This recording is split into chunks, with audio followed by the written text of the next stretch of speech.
прошло куча времени последней встречи. Кто-то что-то, может быть, помнит, есть какие-то вопросы, реплики, замечания.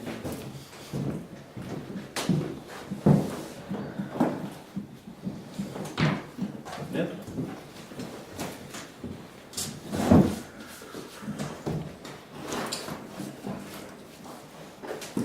У меня вообще с этим курсом достаточно типичная и обычная проблема. Я долго разгонялся.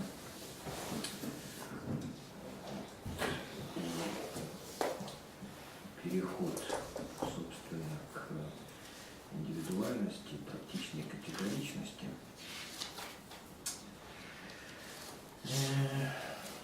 остается на все про все у нас два занятия. Надо к этому тогда переходить.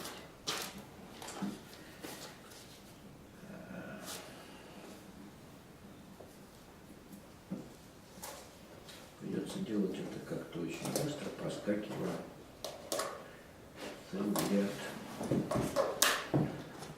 наверное, важных и нужных тем. Но тем не менее. Значит,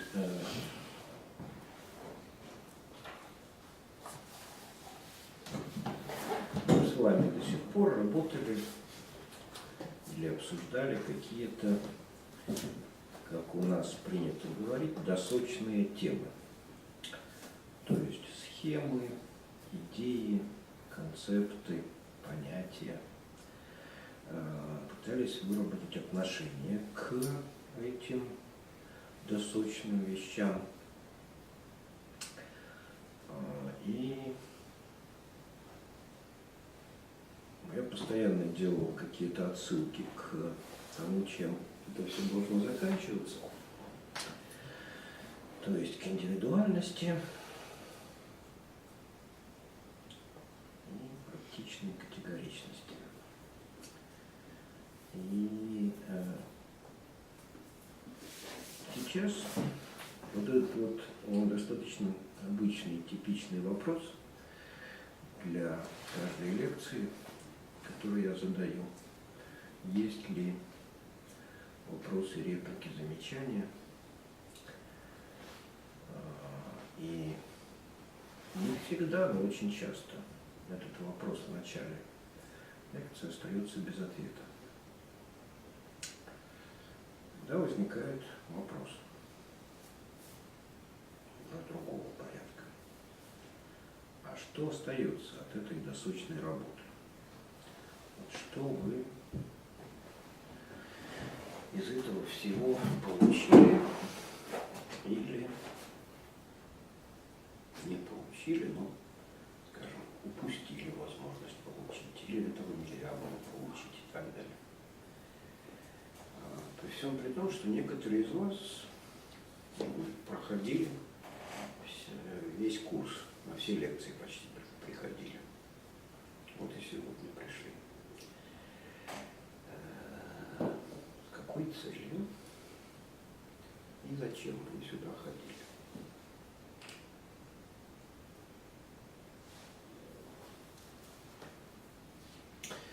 Я как-то пытался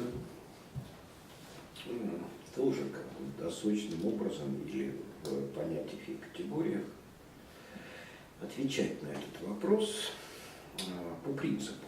То есть не для каждого конкретно из вас, но по принципу. И было у меня даже несколько на этот счет лекций. Одна была такая публичная в начале курса во дворике. Не помню, какой-то уже год, 14 наверное. В Красном дворике в Минске. Ну и были какие-то другие такие рассуждения. И в этом смысле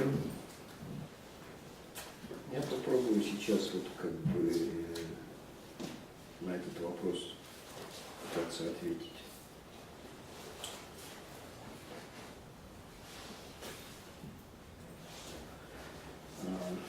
Однажды это было еще в начале моей послевузовской карьеры. То есть то, чем я занимался до университета, это одно дело, но потом вот после университета, через некоторое время, я стал работать на кафедре прикладной психологии, социологии и педагогики в ЛИИШТе. Ну и как-то достаточно быстро получилось так, что мне поручили целый кусок работы возглавить лабораторию, ну или как это называлось, бюро конкретных социальных исследований. Ну и как только я попал на эту должность, оказалось, что там нужно не только организовывать работу, но еще и заниматься строительством.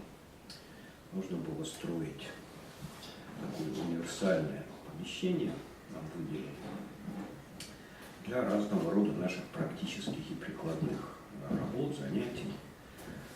При этом деньги выделены на комнату психологической разгрузки, как это называлось. На самом деле это 2 комнаты, но тем не менее.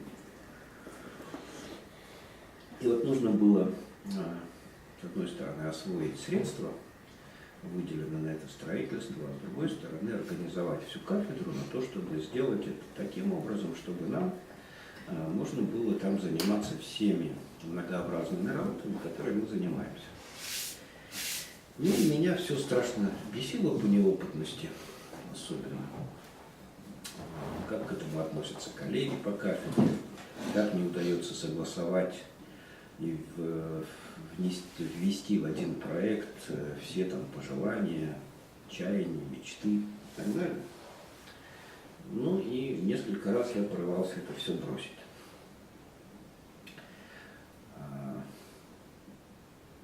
Ну и тогда заведующий кафедры, который вообще многому меня научил в те времена, он проводит со мной такую беседу. И в этой беседе я в какой-то момент говорю, ну вот, ведь мы же вроде понимаем общие наши задачи, цели и так далее, а никто не хочет вкладываться в реализацию этих целей. Зачем это все нужно? Вообще, ну нахрена всем этим заниматься тогда? Если по большому счету, как бы, все говорит о том, что никто ничего делать не будет. Зачем тогда вообще существует эта кафедра с там, ее миссией, там, как это обсуждалось, с красивыми всякими словами и так далее? Виктор Михайлович Лахвердов, заведующий кафедрой, посмотрел на меня и говорит: Володя, ты подумай, что, может быть, все это существует только для тебя. Что значит только для меня? Только для того, чтобы ты развивался, чтобы ты на этом это получал, рос, становился человеком. Я тогда отнесся к этому заявлению как к тому, что меня просто успокаивает и манипулирует мною, чтобы я оставался и занимался этой грязной черной работой. Потом я как-то иначе стал относиться к этому. Пройдя еще ряд сложных этапов там, в своей карьере, в своем развитии, я вообще ко всем ситуациям стал относиться именно таким образом. А что если единственный смысл ситуации трудной, порой конфликтной, порой скандальной, порой там какой-то очень напряженной, единственный смысл всей этой ситуации состоит в том, чтобы я мог из нее выйти с максимальными приобретениями и развиться. И в общем, к очень многим ситуациям, относясь таким образом, я действительно получал из них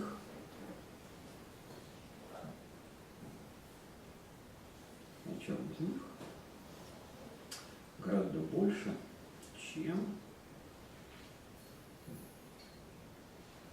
другие, которые относились к этим ситуациям как-то иначе.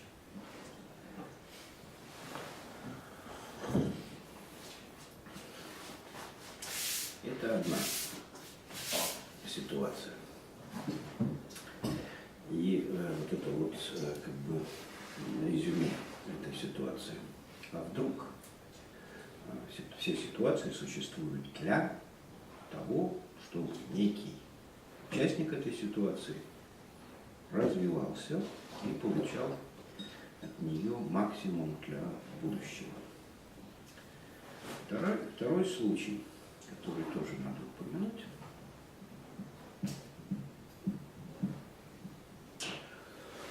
он произошел на одной игре, небольшой рок-деятельностной игре, которую проводил Анатолий Тюков в Риге у нас. Я в ней участвовал игротехником. После этой игры Тюков как бы дал мне путевку. Жизнь можешь проводить самостоятельно игры. На этой игре у меня была группа, которая занималась проблемами учащихся, проблемами людей, которые учатся. И после игры на рефлексии один из участников сказал, подводя итог работы группы, примерно следующее. Вот мы там многому научились в этой группе у Мацкевича, но на самом деле главным учеником в этой группе был сам Мацкевич. И он является в этом смысле не просто учеником, учащимся, но сверхучащимся. То есть вместо того, чтобы учить нас чему-нибудь, хотя в задачу игротехника не входит кого-нибудь чему-нибудь учить в принципе, но группа была такая специфическая. Вот. Он вместо того, чтобы учить нас, а мы учились, сам учился гораздо больше, я опередил нас в этом обучении на много шагов вперед. Так оно и было на самом деле.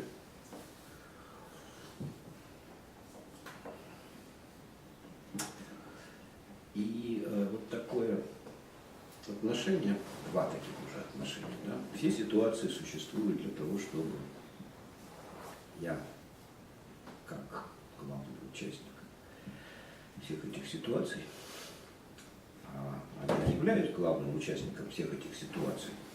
Если я в них оказываюсь, то как бы каждый человек так или иначе является центром своего мира, а значит не грешно, и не только не грешно, а даже обязательно рассматривать каждую ситуацию как ситуацию для меня. Моя ситуация.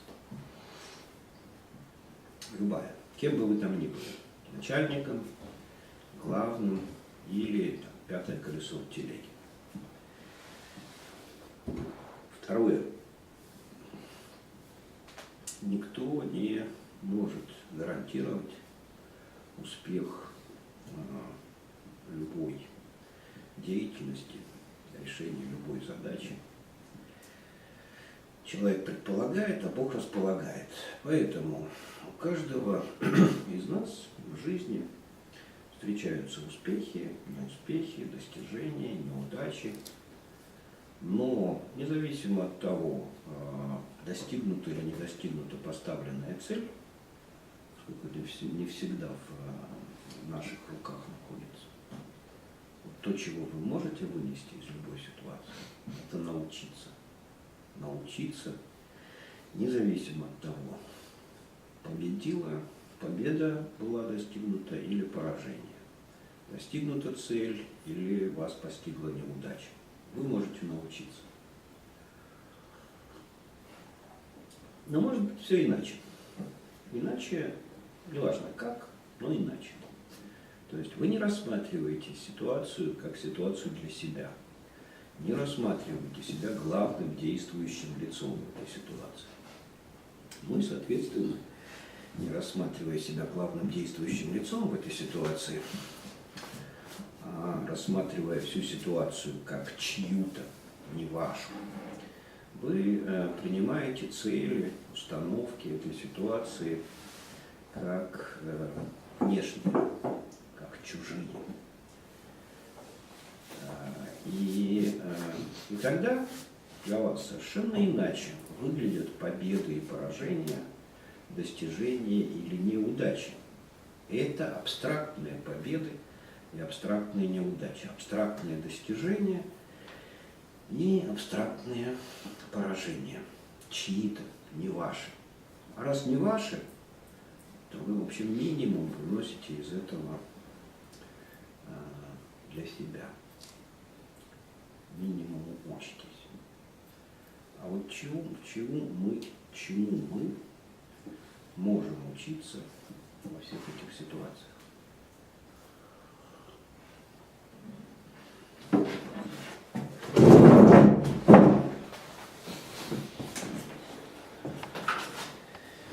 Так.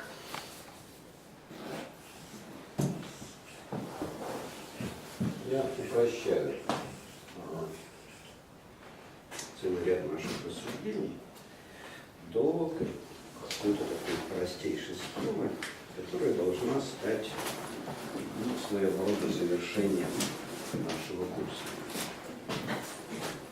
Вот это вот позиции в коммуникации, в которой мы работаем с досочным материалом в доске, то есть с схемами, понятиями, категориями и так далее. Со всем тем, что представляют собой идеальные объекты. И там же мы в этой доске, и на этой доске получаем те идеи, о которых я рассказывал в середине курса, да, как несовпадение объекта, когда он употребляется в коммуникации в качестве субъекта или предиката логического суждения.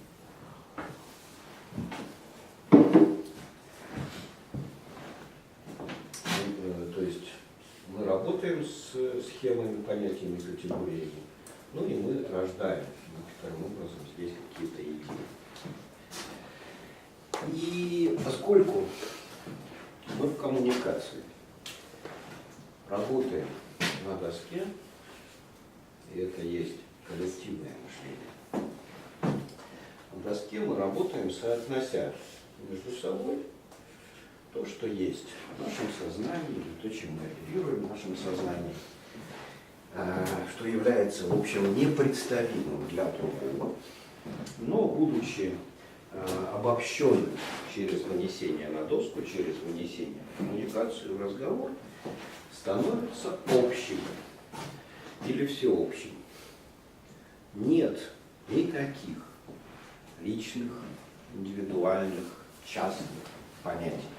Они не приватизируются, не присваиваются, не присобачиваются. Они являются общими, поскольку они помещаются на доску, считываются с доски, мы на доске производим с ними какие-то действия и так далее. Это все общее. Можем ли мы что-то оставить себе из этого всего? Вот здесь мы находимся в неких позициях. Здесь есть для работы, совместной работы, совместного мышления, у нас есть содержание нашего сознания какое-то, а есть еще такая штука, как я. Или индивидуальность.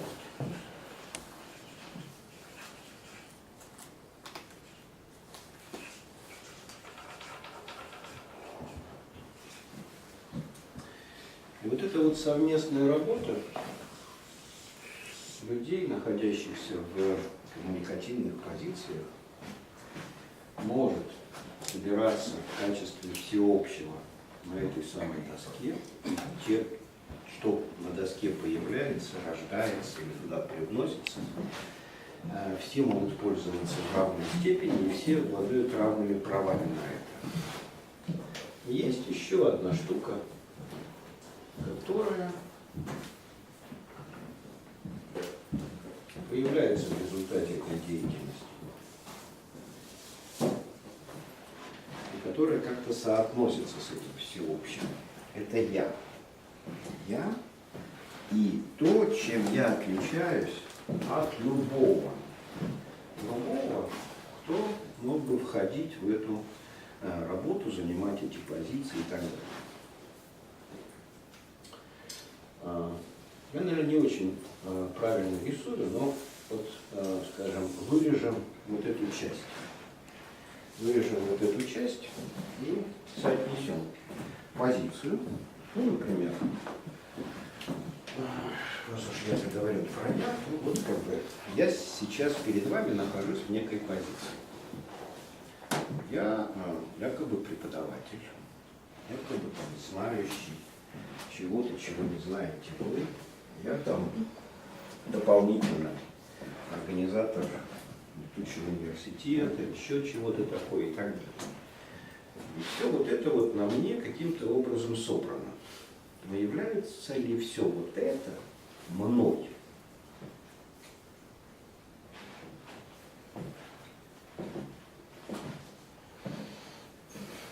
Ведь я мог бы попросить, скажем, сейчас плохая погода, я мог заболеть. Могу заболеть и знаю, что вы придете, или кто-то из вас придет на эту лекцию. Да? Я мог бы попросить себя заменить. То есть я, в принципе, в этой позиции преподавателя этого курса заменяем. Ну, может быть, там, кого бы я там просил, они бы отказались, сказали, они не знают, не в курсе, там еще чего-нибудь такое, и так далее. Лекция разорвалась. Но в принципе, позиция преподавателя почти любого курса заменяема. То есть позиция остается той же самой, а вот тело, наполняющее эту позицию, может быть другим. Но точно так же любая другая позиция.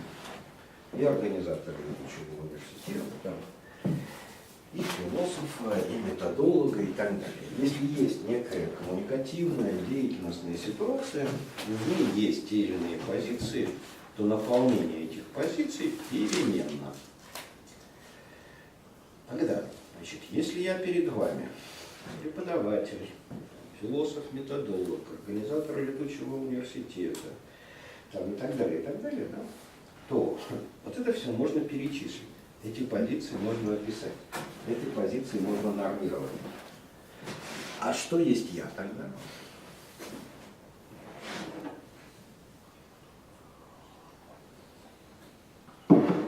И вот это вот простое понимание, что позиция, в которой я нахожусь, или в которой вступаю в коммуникацию с другим, и я со своей там бессмертной душой и так далее, да, это разные вещи. Вот это вот простейшее понимание очень сильно напрягало многих людей, многих философов во все времена. И не всегда это напряжение было, ну, скажем, рациональным и конструктивным. Люди начинали носиться с собственным «я», как с писаной Торой. Ну, если не брать совсем древние примеры, хотя они бывают достаточно яркими, ну, как тот же Пьер Абеляр, который как бы написал одну из первых исповедей индивидуальности в средние века, когда доблестью человека, доблестью мыслителя особенно была анонимность. Когда люди скорее вынимали себя из позиций, понимая, что вот мир устроен каким-то вот определенным образом, а они в этом мире, в общем, почти никто. И только служение там, чему-то сакральному, общему и так далее является доблестью человека. Поэтому мы не знаем авторства очень многих произведений искусства средних веков и так далее. Вот это вот подписи под произведениями искусства, желание получать за них славу, премии, деньги, это уже приобретение эпохи Ренессанса, Возрождения. А в средние века так не принято было. И тем не менее, вот в эти века живет Пьер Абеляр, который как раз носится со своим «я» как с писаной торбой. В более новое время Иоганн Готлиб Фихте задался этой проблемой «я», понимая, что это некая штука, которая скрывается за всем тем социальным багажом, социальным оформлением, которое на каждом человеке присутствует, собирается. Кто-то рождается там принцем крови, кто-то рождается аристократом, кто-то рождается купцом, крестьянином, крепостным и так далее, и так далее. У каждого в этом смысле есть какое-то социальное место, которое он занимает. И вот во времена еще Фихте, во времена, когда действовали, работали, были актуальными феодальные отношения, каждый человек рождался в определенное место. Не успевал он родиться, как это место уже ему было уготовано. Иногда это доходило до абсурда, как это, например, было в российской армии в те времена. В российской армии звания, чины присуждались за стаж, за выслугу лет. Нужно было пройти, соответственно, все ступеньки армейской иерархии, чтобы дослужиться там до майора, полковника, или тем более генерала. Соответственно, дворяне, понимая это непреложное правило, записывали своих детей в армию с рождения. И ребенок еще лежит в колыбельке, а служба идет. Он уже рядовой там какого-то полка, проходит 3 года, он уже там капрал. Да? И когда он становился совершеннолетним, он приходил в армию уже в офицерском чине. И поэтому люди служили в армии и знали эту долг, военную службу, годами оставаясь рядовыми, ну или там, имея младшие какие-то солдатские чины. И какой-нибудь безусый юнец, которого записали в момент рождения в этот полк, приходил в 17, 18, 19 лет, уже с эполетами, погонами, и командовал людьми вдвое старше его. Но это доведение до абсурда вот этого принципа. Но вообще говоря, это характерно для очень многих эпох, многих традиционных обществ.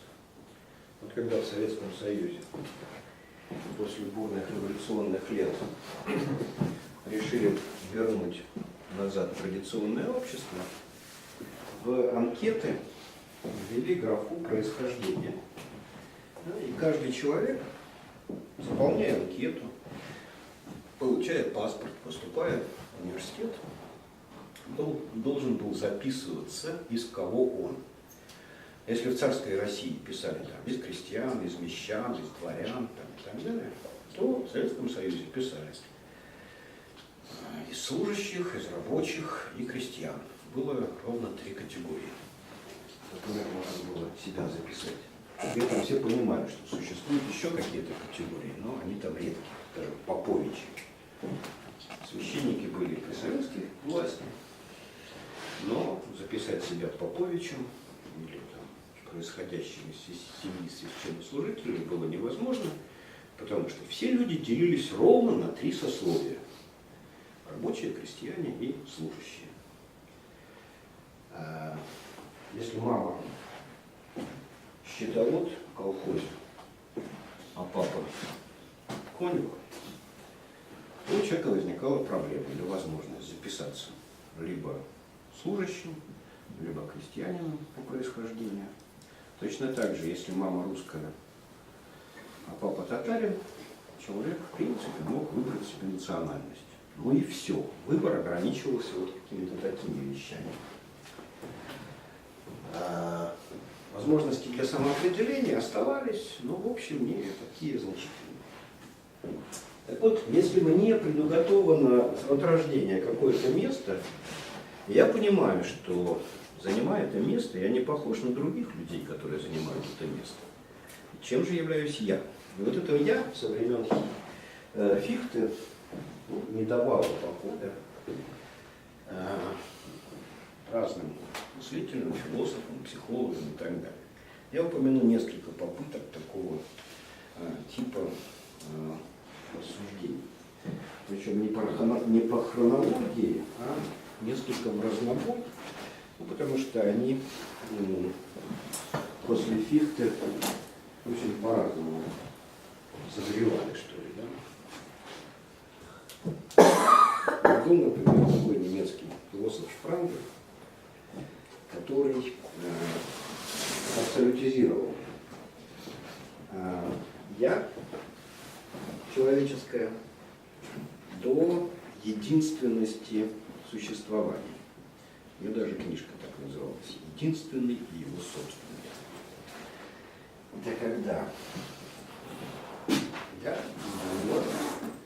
пытается присобичить, сделать своим и все общее, да, и все, что делается с его участием. Вообще говоря, это очень такая естественная, натуральная реакция человека на то, чтобы вот это все себе присобичить. Так дети поступают. Да? Все, что попадается им на глаза, как только они способны осмыслить, вместить в свое сознание категорию собственности, они все пытаются объявить моим. Это мое. Это мое.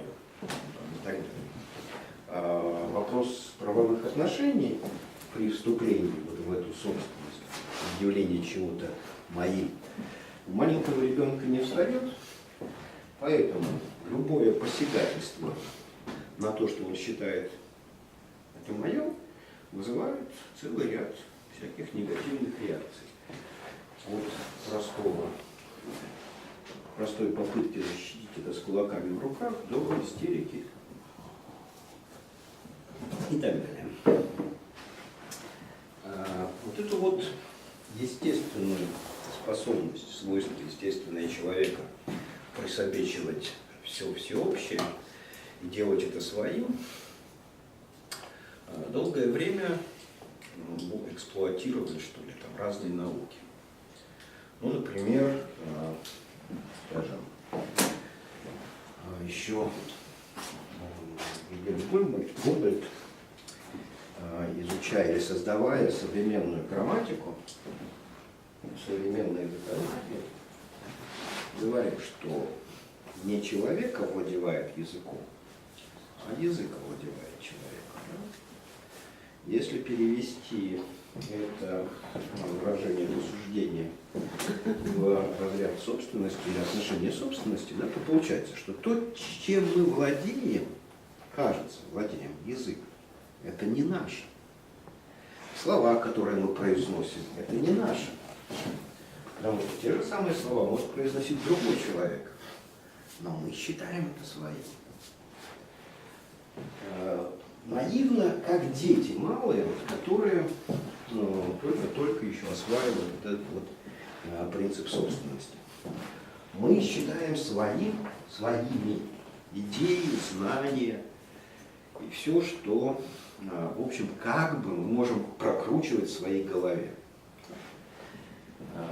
Поэтому и отношение к этому такое. Да? Если кто-то начинает оспаривать то, что мы знаем, мы ведем себя как дети истеричные. Человек покушается на нашу собственность.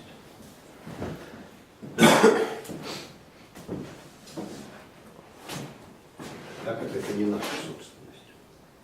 И вот это вот разделение, то, что наше, то, что не наше, все с трудом осваивается не только обычным человеком, обывателем, но и философом и мыслителем.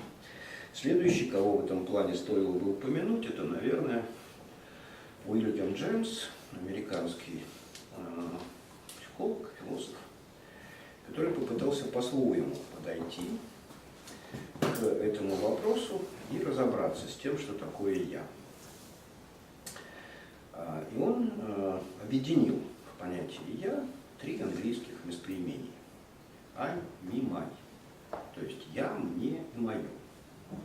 Поэтому он пытался в этом смысле, с одной стороны, отталкиваться от этого захода Шпрангера про собственность.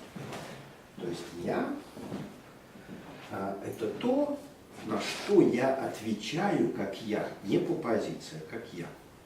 В этом смысле, если мне больно, то это значит, что-то из внешнего мира воздействует на меня, на я. А значит, все, что мне, это должно входить в это понятие я. С другой стороны, если у меня крадут тапочки, или там, не знаю, детей, все что угодно, если я чувствую ущерб, покушение на свою собственность, то это опять же что-то со мной. Это мне сделали. Значит, это тоже я. Поэтому я у Джемса разрастается от осознания себя правомочным объявлять чего-то своим на то, что является моим уже в соответствии с какими-то законами, правами или еще чем-нибудь. Да? И со всем тем, что внешний мир может делать со мной, оказывать на меня какое-то влияние. Ну, дальше, если продолжать уже психологическую линию, то все потом доходит уже до рафинированных теоретических построений. Ну, например, был такой психолог Бернс, который работал, занимался теоретическими вопросами я-концепции. В теоретической работе с я-концепцией это уже рассматривается не таким образом, как у Шпрангера или у Джемса, а есть представление, что каждый человек, индивидуальный человек, может выстраивать свое «я» в соответствии с той концепцией себя, которую он усвоил. Усвоил через книги, усвоил через образование, усвоил через опыт защиты, обороны своего и так далее. Но эти я-концепции могут различаться. И у разных людей они достаточно разные. Ну и потом уже это было где-то в второй половине 20 века уже. Ну и параллельно с этим или после этого разные психологические направления, психологические школы уже работали с разными я-концепциями. Вот я говорил, что я не буду хронологически перечислять какие-то ходы на этот счет. Я сейчас вернусь немножко назад к Марксу, которому тоже нужно было разобраться с тем, а что же есть такое, чего нет в позициях или в тех местах, куда человек рожден. Наверное, еще до Маркса не буду доходить. Вот это вот продолжение психологической линии. Еще нужно одну вещь упомянуть. Это концепцию или теорию интеракционизма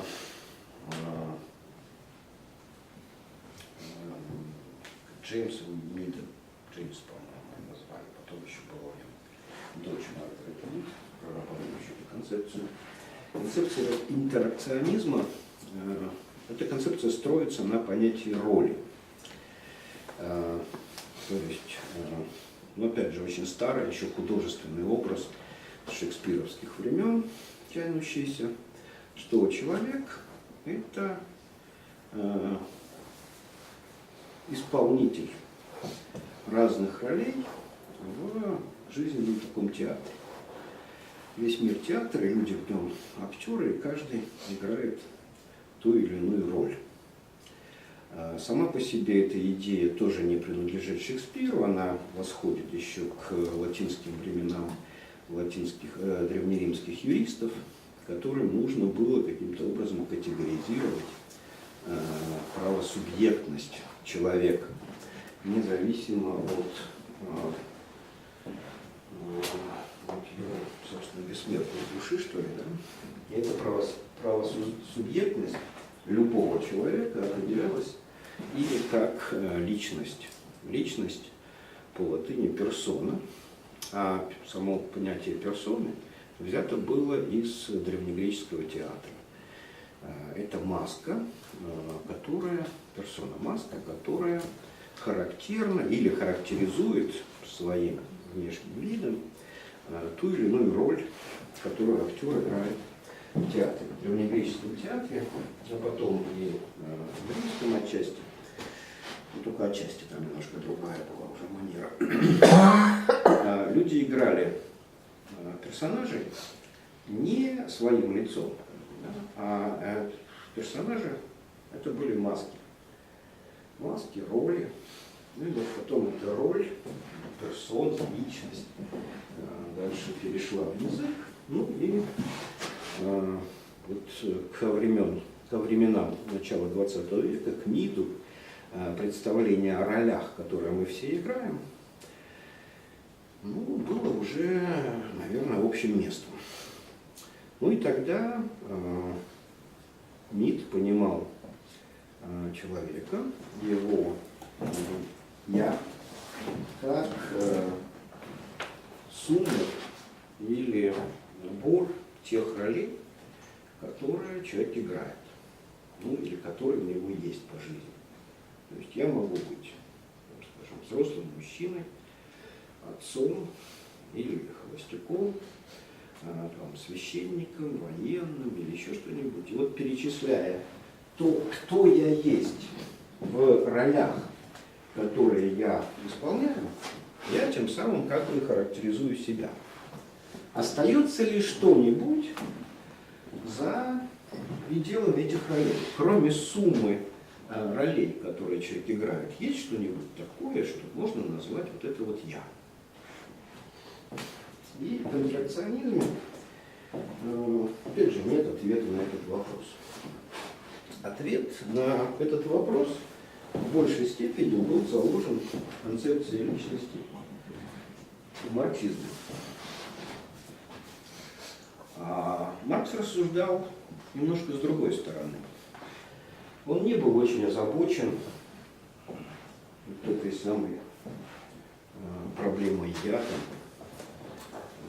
своей бессмертной душой или еще что-нибудь. Ему это нужно было для построения целой системы знаний. Эта система знаний должна была оправдать, обосновать коммунистическую революцию. Поэтому надо было подбираться к ней с философскими всякими рассуждениями с разных концов. И один из концов состоял в том, что по природе своей классовые противоречия буржуазного общества ведут к тому, что одни люди, буржуи, обогащаются,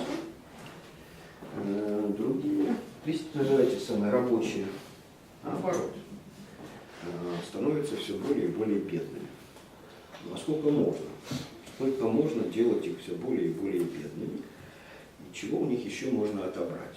И вот у Маркса появляется такая двойная концепция. С одной стороны, это концепция отчуждения, а с другой стороны, концепция абсолютного обнищания. Вот, начиная с концепции абсолютного обнищания, он так рассуждает. Поскольку капиталист не готов, не способен по своему ментальному устройству и по своей классовой природе уступать любую часть возможной прибыли, то, соответственно,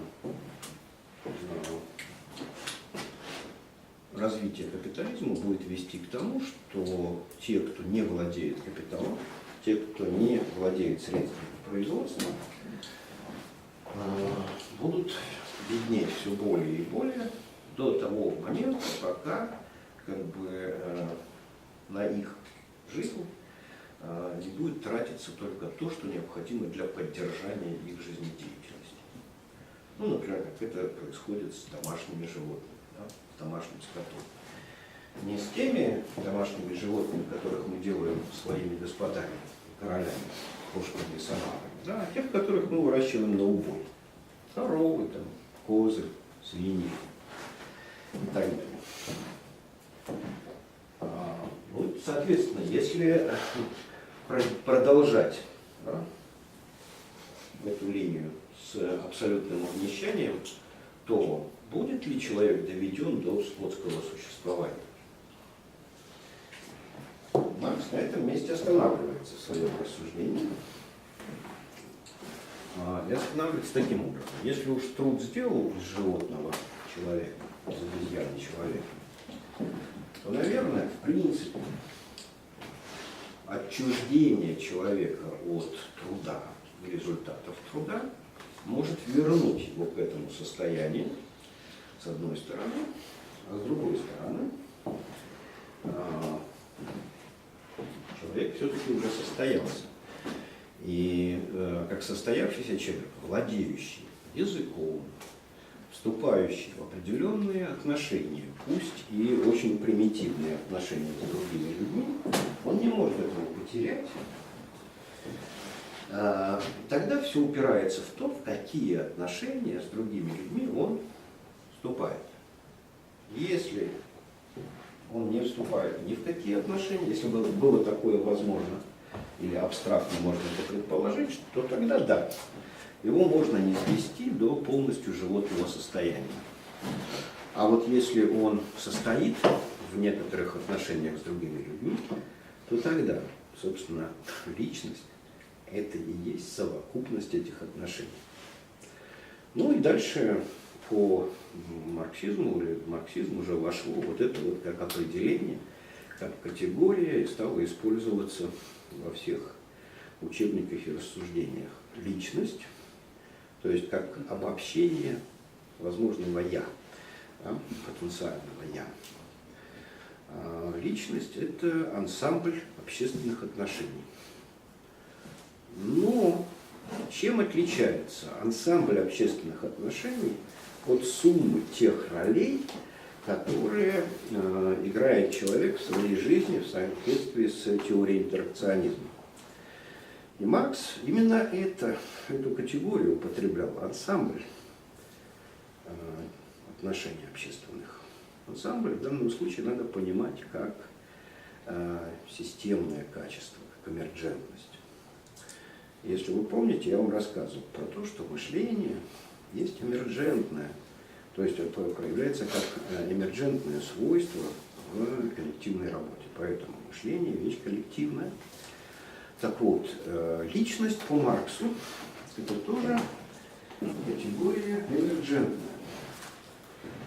Ни одному человеку как таковому от рождения не свойственно быть личностью. Точно так же, как и в этом смысле у него нет «я» как такового. Личность и «я» появляются как это вот системное, эмерджентное качество в результате сложения разных общественных отношений, как то, что больше суммы этих отношений. И вот то, что личность, точно так же, как и мышление, точно так же, как и капитал, многие другие понятия у Маркса являются системными, эмерджентными и дают возможность дальше развивать вот эту вот идею, эту мысль.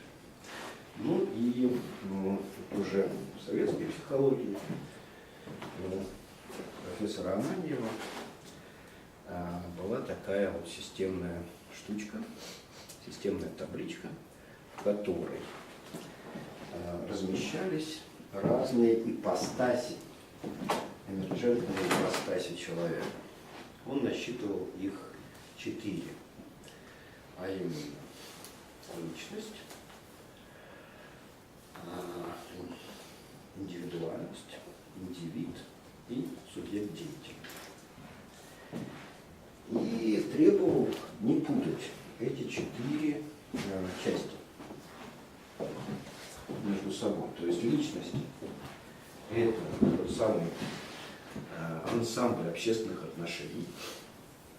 Но как бы ни были многообразны и сложны человеческие отношения, они все-таки счетны. каким-то образом попадают в счетное количество. Да. Классов в одном и том же обществе может быть несколько. Например, пережиток феодализма, там есть аристократы и крестьяне, новоприобретенные классы буржуазии и пролетариат, и Маркс готов был с этим мириться. То есть после буржуазной революции у него не исчезают крестьяне и эти самые аристократы или феодалы. Но помимо этих типичных классов существует еще куча всякого рода прослоек. Ну типа, кем тогда попы являются? Вот в феодальные времена клир, духовенство были особым сословием, привилегированным сословием, наряду с аристократами. А кем они являются в буржуазном обществе? В буржуазном обществе, да некой прослойкой. А потом появляется некая интеллигенция. А потом, наверное, еще кто-нибудь может быть, скажем, деклассированный элемент, пролетариат или еще что-нибудь такое. Но тем не менее, какие бы ни появлялись такие вещи, их можно посчитать. Национальность или этническая или национальная принадлежность у человека тоже может быть многообразной. Особенно во времена Маркса, когда еще гражданство трактовалось как подданство. Не было того гражданства распространено, как это декларировалось в Декларации прав человека и гражданина французской революции. Ну, разве что в Америке это встречалось. В остальных странах каждый человек был подданным какого-нибудь монарха, ну или какого-нибудь государства. Что такое подданство? Подданство – это взаимное обязательство, которое принимает на себя монарх и его подданный. Подданство при смене подданства предполагалось приносить клятву монарху в верноподданнических чувствах и отношениях. Вот, например, когда русские войска взяли Кёнигсберг, великий философ Иммануил Кант вместе с остальными горожанами, подданным сословием, которые платили налоги, которые участвовали в городской жизни самостоятельно, они приносили присягу русскому императору и становились тем самым российскими подданными. Соответственно, если город завоевал какой-нибудь другой император, другой царь, король и так далее, надо было приносить клятву, присягу другому подданству. Подданство можно было менять. У человека могло быть несколько подданств на протяжении жизни, но они тоже счетные. То есть какие бы ни были социальные отношения у человека, то есть он был холост, потом женился, изменился свой социальный статус. Не зря же это называется, как ЗАГС, да? Запись акта гражданского состояния. Потом он женился, потом он развелся или овдовел. Да, то есть на протяжении жизни мы можем менять всякие отношения социальные, статусы, и их всегда можно посчитать. А значит при счетном количестве этих состояний личности могут быть очень похожи. И она на этом основании утверждала, что личность – это то, что в общем делает людей похожими друг на друга, и то, что делает их общими, ну или обобществляет определенным образом. Одинаковый набор общественных отношений создает одинаковый ансамбль. Поэтому люди могут чувствовать, соображать, думать примерно одинаковым образом. Но как бы они ни чувствовали, не думали, не действовали, это вот такая табличка, чтобы вы не путались. Личность, индивидуальность, индивид и субъект деятельности. Совсем другое дело, например, вот я перехожу по диагонали к субъекту деятельности. Какая бы вы ни были личность, если вас ставят на должность, например, вахтера, продавца или директора предприятия, вы должны делать то, что необходимо делать директору предприятия, вахтеру и так далее.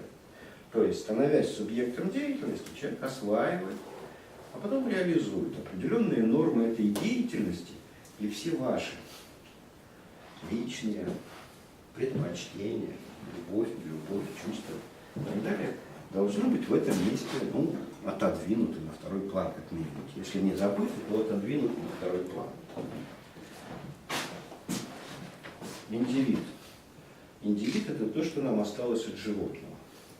То есть наши чувства, телесные проявления, какие-то качества индивида. Индивид есть и у любого животного. Поэтому каждая кошка, каждая собачка, каждая обезьянка, в которой мы все произошли, является индивидом. Индивидом как частным, единственным представителем некоего биологического вида. И в этом плане у нас могут быть какие-то особенности. Кто-то выше, кто-то ниже, кто-то голубоглазый, а кто-то сероглазый, кто-то блондин, кто-то брюнет там, и так далее. Но тем не менее эти все характеристики индивидуальные укладываются в некий диапазон изменений, и мы все как индивиды более-менее одинаковы. А вот то, что нас точно отличает, делает уникальными, это индивидуальность. Индивидуальность – это, с одной стороны, та особенность эмерджентного суммы общественных отношений, которые на вас собраны.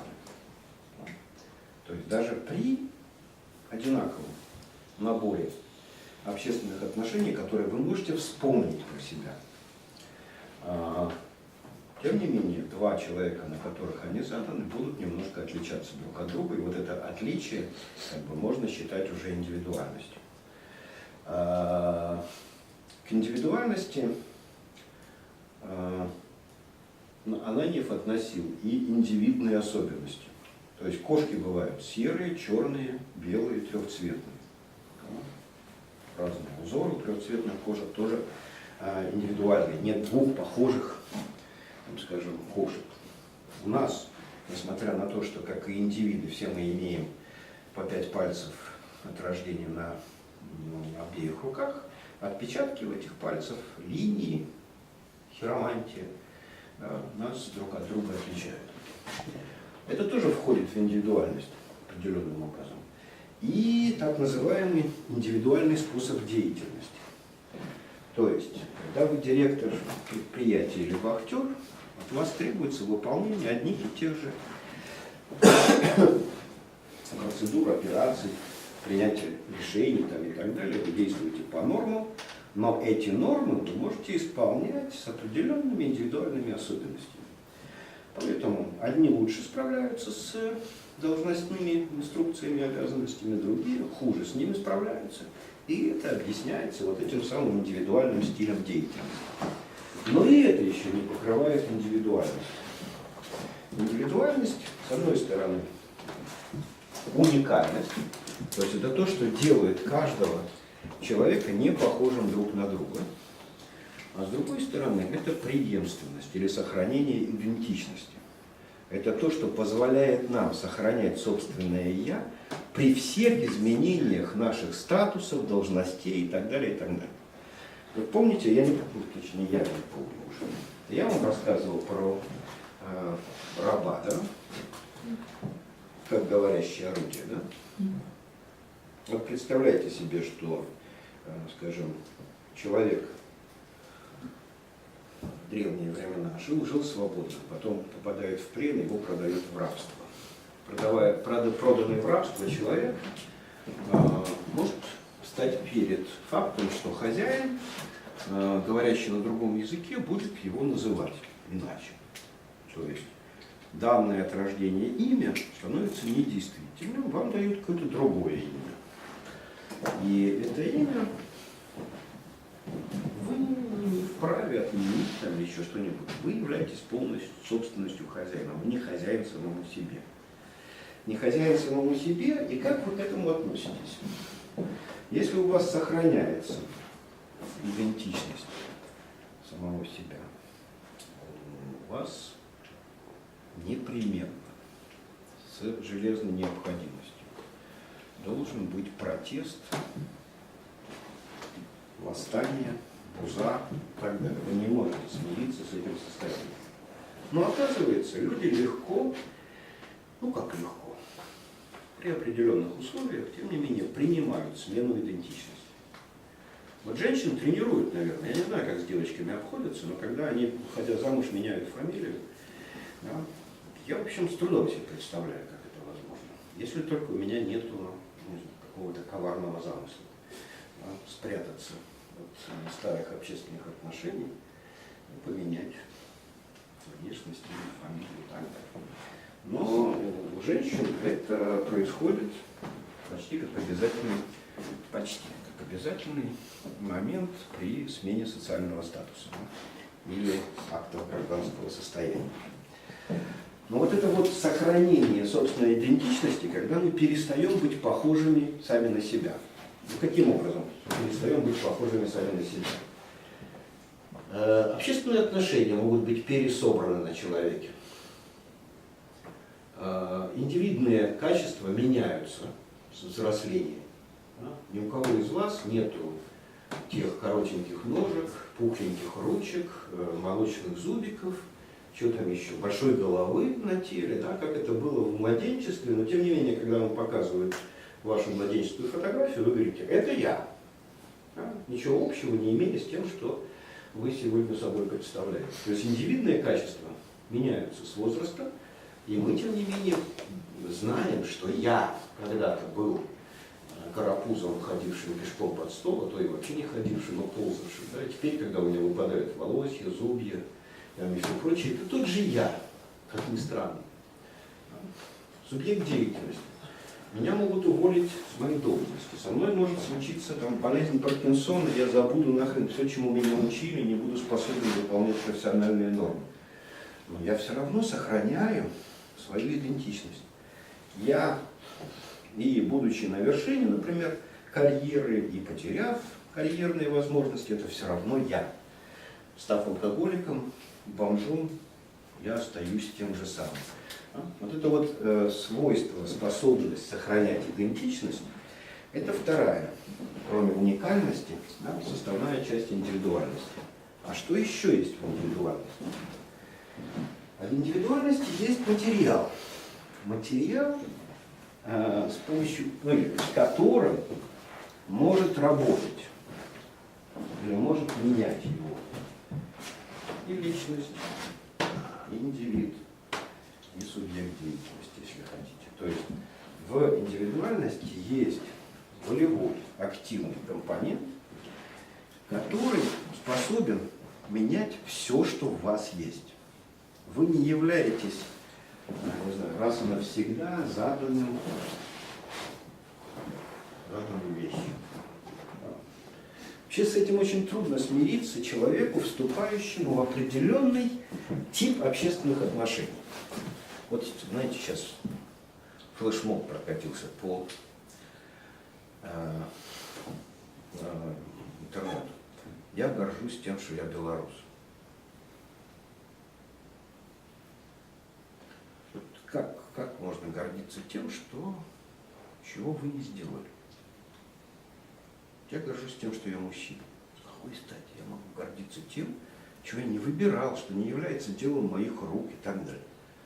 Вот если бы я сделал операцию, да, сменил пол, то я сказал бы, это было мое решение, это я сделал, заработанные деньги потратил на это, решился, там, и так далее. Это еще можно понять. Глупая гордость, но тем не менее, как бы это еще можно понять. Но как можно гордиться тем, что ты есть, без твоей воли, совершенно невозможно. Но, тем не менее, люди заявляют, что они гордятся. Кто-то гордится тем, что он немец, кто-то гордится тем, что он русский, кто-то гордится тем, что он негр, наверное, да? Ну, вот белорусы. Некоторые начали гордиться тем, что они белорусы. А это исходит гордость из того, что у людей не вмещается в их сознании представление о том, что можно перестать быть белорусом, перестать быть русским, перестать быть мужчиной, женщиной, И вот достижение свободы современного человека доходит уже до некой черты, когда мы можем менять не только свои общественные отношения или профессии, но и индивидуальные качества ради развития и работы со своей индивидуальностью. Поэтому, опять же, глупое, наверное, да, но мы должны философски к этому отнестись. Эксперименты с собственным телом.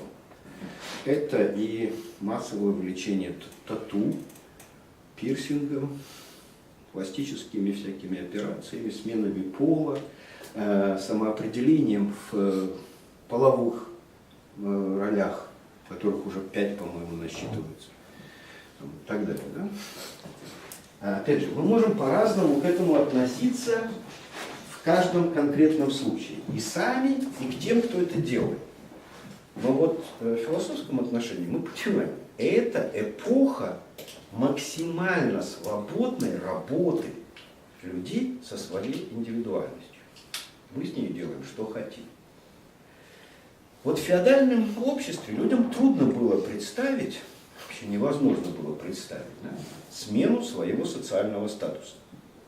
Родился крестьянином, ты им будешь. И никогда ты королем не станешь. При этом были прецеденты. Но каждый прецедент такого типа, когда человек менял социальный статус, это становилось, легендарным каким-то событием. Вот, например, в российской истории, в русской истории есть такой прецедент. В княжение боярина Торопецкого. Был в Торопце какой-то там боярин, а боярин это не князь. Князь это потомок Рюрика. Да? И только потомки Рюрика могли быть князьями. Не великими князьями, но князьями.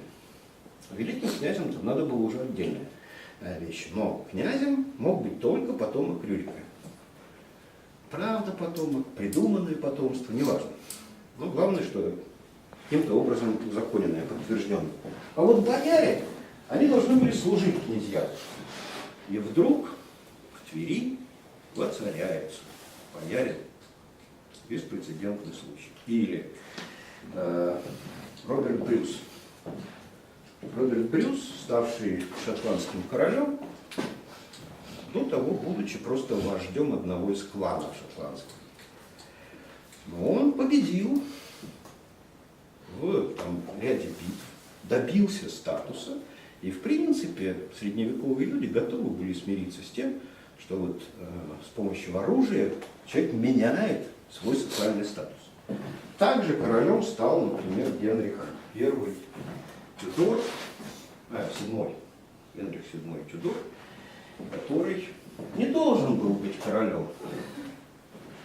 На королевский трон претендовали потомки Ланкастеров и потомки Йорков. Но когда они друг друга замочили, последний удар наносит некий отпрыск каких-то там Тюдоров, и завоеванная корона в бою дает ему королевское право. Еще можно было добиться смены социального статуса, например, через брак. Да? Выйдя замуж или женившись на принце, принцессе, можно было повысить свой социальный статус. То есть какие-то лазейки были. Но в целом и в общем стабильное социальное устройство состояло в том, что поменять тип общественных отношений, то есть ансамбль общественных отношений, который на вас собран, вы не в состоянии. В Советском Союзе доблестью считалось, когда человек, выходя на пенсию, показывал трудовую книжку, в которой 2 записи. Принят на работу, уволен с работы. Вот это считалось. Это круто. Человеку пенсию давали хорошую и провожали с большими почестями. Кто сегодня собирается всю жизнь проработать по специальности, которую получил в своем ПТУ или университете? Никто. Да, в общем, никто и не работает никогда по этим специальностям. И специальности уже оторваны от производственных должностей. вы получаете диплом экономист международной торговли, международные экономические отношения, работаете мерчендайзером в Евроопте, например, ну и так далее. Поэтому субъект деятельности сегодня это почти как раньше, скажем, социальный, там, семейный статус. Мы собираем на себе целый ряд всякого рода профессий, деятельности и так далее. И чем больше, тем сегодня считается лучше. Значит, человек опытнее. Но другое дело, в Советском Союзе понимали, что если человек не усидит на своем рабочем месте, значит его называли летун. Да? То есть что-то ему не имется, раз, или его отовсюду увольняют, два. Как сегодня разобраться с человеком, у которого куча записей в трудовой книжке? Вот он очень плохой работник. А звонить бывшие места работы? Ну, то есть можно решить эту проблему. Конечно. Но тем не менее подозрение возникает. Как бы, да? И тем не менее, вот это вот большое количество вещей, которые человек перепробовал на своем веку, делает его, ну, скажем так, более социально приемлемым. Да? Ну, про индивида я уже говорил, да, про пирсинг, татуировки, смену пола и так далее. То есть индивидуальность – это продукт нашей работы над собой. Вот мужчины рождаются красивыми, правильно? Ну, а женщины делают себя красивыми по утрам. Поэтому у них есть индивидуальность, а у нас все как придется. Индивидуальность – это то, чем мы работаем, то, что мы делаем из того, что нам досталось. Из наших социальных отношений, из наших профессиональных занятий, ну и из того тела, которым мы родились. А где мы делаем? Вот здесь и делаем. Вот здесь и делаем. И тогда, каким образом я могу собирать и присваивать то, что является общим? Вот я сейчас вам рассказал какую-то хрень. Вы в следующий раз придете на последнюю лекцию? На последнюю, да? Я вас опять спрошу. Реплики, замечания, вопросы. И вы опять промолчите. Чего вы ставили себе, чего вы присвоили? На доске что-то осталось. Там на флешке что-то осталось. Я что-то сообразил. А вы? Вот пока я сижу, или точнее хожу, перед вами распинаюсь, доску пачкаю. Вы что делаете? Сидите как загипнотизированные, смотрите за моим пальчиком, которым я вожу по доске. Да? Или тоже сканируйте глазами, пока я шастаю. Влево, вправо. Время от времени бросаю взгляд на елочку. Ведь вы могли бы работать над собой.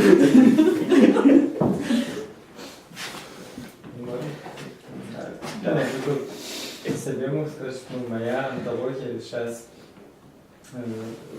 рухается, ну, то есть я ее приступила. Ну, поэтому я...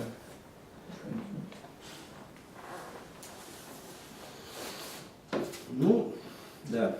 И вообще-то, как бы, если летучий университет задумывался именно для того, чтобы, с одной стороны, развивать то всеобщее, что у нас есть, рождать, коллекционировать, изменять, по-разному комплексировать идеи, схемы, понятия, категории и заполнять то, что еще не заполнено в культурном пространстве. И населять Беларусь людьми, которые чуть-чуть себя меняют.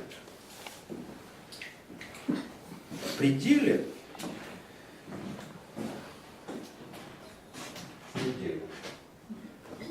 это должно быть self-made man, да?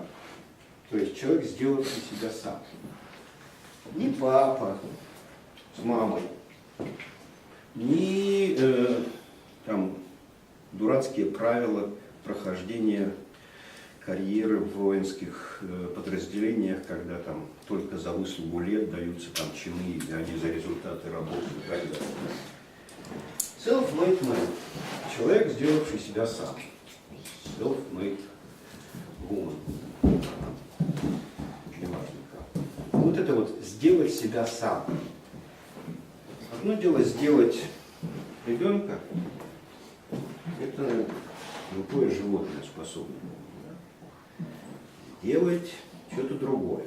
Построить дом, вырастить этого ребенка в человека, там, посадить дерево и так далее. Это все достойные вещи, но это все, пусть не в нашем случае на доске, да, но это в общей обобществленной деятельности.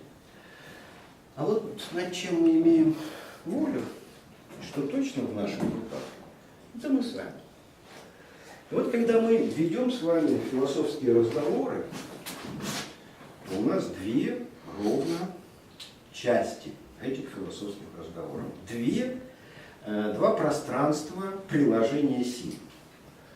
Мы можем строить, менять, критиковать, модифицировать схемы, осваивать, развивать, менять понятия, строго следовать набору категорий, что-то добавляя, усомневая, критикуя и так далее, рождать идеи из несовпадения предикативных, субъектных ролей подлежащего там, и так далее. Да? И это одна часть. И это является общим для нас, для всех. И то, что является особенным для каждого. Работа с этим. Но чтобы эта работа была возможна, вообще-то необходимы определенные социальные условия. Ну, я пока на окончании назову только два необходимых социальных условия. На этом мы закончим, чтобы переходить к последней заключительной лекции. Во-первых, это принятие другого как другого. В отличие от того, как это пелось в знаменитой песенке. Если я тебя придумал, будь таким, как я хочу. То есть подтягивание другого под то, что мы железобетонно представляем себе о том, каким должны быть личность, индивид или там, субъект деятельности. Позволять человеку, в том числе другому, делать ошибки, вплоть до очень грубых в качестве субъекта деятельности, позволять ему принимать любые формы. Любые формы, это значит, знаете, вот, опять же, вы, наверное, вряд ли застали, но мы-то с Галиной Вячеславовной помним те времена, да? Когда человек, надевший, например, юбку короче некоторой длины, да, оказывался просто вне общества. Да, его могли, ну не то что убить, но, по крайней мере, заклеймить позорными плохими словами, так обязательно. Ну, в Ленинскую библиотеку в джинсах не пускали. Ну, примерно то же самое сегодня происходит на мусульманском Востоке. Да? Когда человеку не позволяют быть не то что другим, да, хотя бы чуть-чуть отличным от стандарта. Для того, чтобы сгладить это отличие, на некоторых людей надевают хиджаб. Ну, как там это все? Паранджа, хиджаб. Там еще как-то это все называется. Ну и так далее. Так вот, мы прошли этот путь. Сегодняшние западные люди, они этого не проходили. Они уже родились и выросли в том, когда все это было допустимо. Мы в школе ходили, когда этого было всего нельзя. Не говоря уже про то, чтобы там ребенок пришел в школу с татуировкой. Сегодня, ну ладно, родители могут пожурят и скажут, что ты деньги потратил без разрешения на эту татуировку. Пирсинг и прочие эксперименты. Да? То есть мы живем во время, когда мы освобождаемся от разного рода требований к другому быть таким, как я хочу. И это условие работы с индивидуальностью. Ну а второе требование и условие, понимаете, это ведь иллюзия, что вы что-то поменяли, воткнув себе кольцо в нос. Ну, делайте, конечно, если хотите, если нравится. Но тем самым вы не поменяете сегодня уже ни набор тех социальных отношений, в которые вы вступаете, да, ни станете субъектом иной деятельности и так далее. А вот как этим делать? Да? Для этого должна быть человеку открыта еще перспектива. Не только как допущение быть другим и принятие другого, как его другого, да? Но и перспектива. А перспектива – это то, что рисуется на общей доске и в идеале на экране массового сознания. На этом я закончил беседу. Вопросы, реплики, замечания? Спасибо. За внимание.